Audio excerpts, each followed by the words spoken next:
ભારતીય સંસ્કૃતિમાં અઠવાડિયાના દરેક દિવસનું એક વિશેષ મહત્વ હોય છે.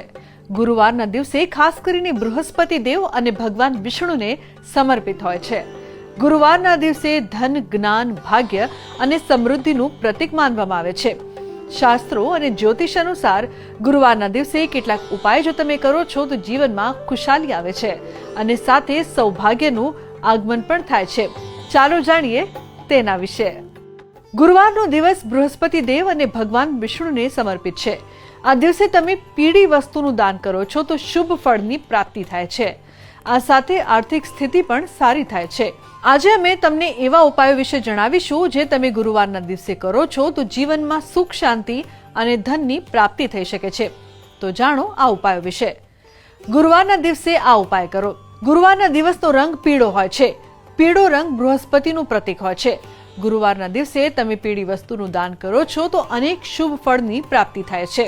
ગુરુવારના દિવસે તમે ચણાની દાળ, હળદર તેમજ પીળા ફ્રૂટનું દાન કરો.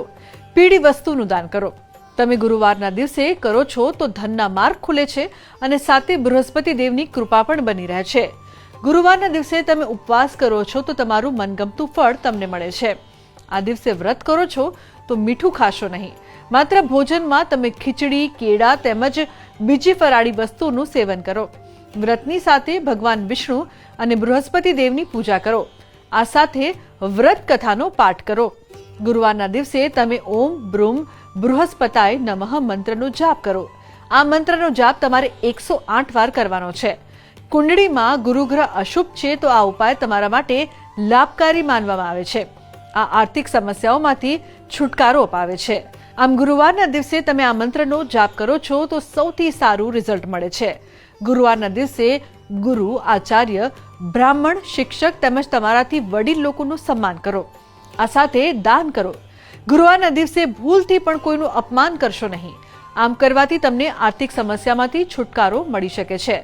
ભગવાન વિષ્ણુને પ્રસન્ન કરવા માટે તમે કેળાના ઝાડની પૂજા કરો. કેળાના ઝાડની પૂજા કરવાથી શુભ ફળની પ્રાપ્તિ થાય છે. આ સાથે ધનની પણ પ્રાપ્તિ થાય છે. મનુષ્યના જીવનમાં બુદ્ધિ ઘણી વધારે હોય પણ જો જ્ઞાન ન હોય તો, કારણ કે બુદ્ધિ તો સેલ્ફિશ છે, જ્યારે જ્ઞાન એટલે ગુરુ એ બધાનું સારું વિચારનાર ગ્રહ છે.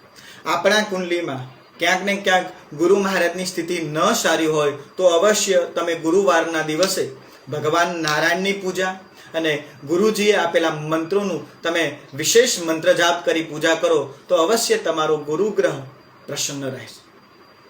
નારાયણની પૂજા કરવી જોઈએ. પીળા કલરના વસ્ત્રો ધારણ કરી પીળા કલરની દાળ વગેરે એ ભોજનમાં રાખી અને મીઠા વગરનું ભોજન કરી અને તમે જો વ્રત કરશો તો અવશ્ય ગુરુ મહારાજની કૃપા, ગુરુ ગ્રહની કૃપા તમારા ઉપર વરસશે. આગળ વાત કરીએ તો પીળા કલરના દાન, પીળા કલરનું વસ્ત્ર, પીળા કલરનું કેળું જે ફળ આવે છે એ, દાળની વસ્તુઓ વગેરે તમે ગરીબોને આપી શકો છો. કેળાના વૃક્ષની મૂળની પૂજાનું પણ આ દિવસે મહત્વ છે. પીળા કલરનું જેને કહેવાય સુવર્ણના દર્શન અથવા તો સુવર્ણ ધારણ કરવાથી પણ ક્યાંક ને ક્યાંક ગુરુ આપણા ઉપર વિશેષ કૃપા રાખે છે. ગુરુ સમાન જે પણ વડીલો છે, જે ગુરુઓ છે, એમનું ક્યાંય અપમાન ન થાય એનું વિશેષ વાત આ દિવસે ધ્યાન રાખવું જોઈએ. અને ગુરુ એટલે કે કહેવાય છે કે મારું તો સારું થાય પણ સર્વસ્વ આખી દુનિયાનું સારું થાય એવા વિચાર શૈલી સાથે તમે જો ચાલશો તો અવશ્ય ગુરુ મહારાજની કૃપા એટલે કહેવાય કે નારાયણની કૃપા તમારા જીવનમાં વધશે. તો આજના અમારા આ અહેવાલમાં બસ આટલું. ફરી મળીશું એક નવી અને મહત્વપૂર્ણ જાણકારીની સાથે. પરંતુ આ વિડીયો આપ ખાસ લાઈક કરજો અને વધુમાં વધુ શેર કરજો જેથી બીજા લોકો સુધી પણ આ મહત્વની જાણકારી મળી શકે. નમસ્કાર.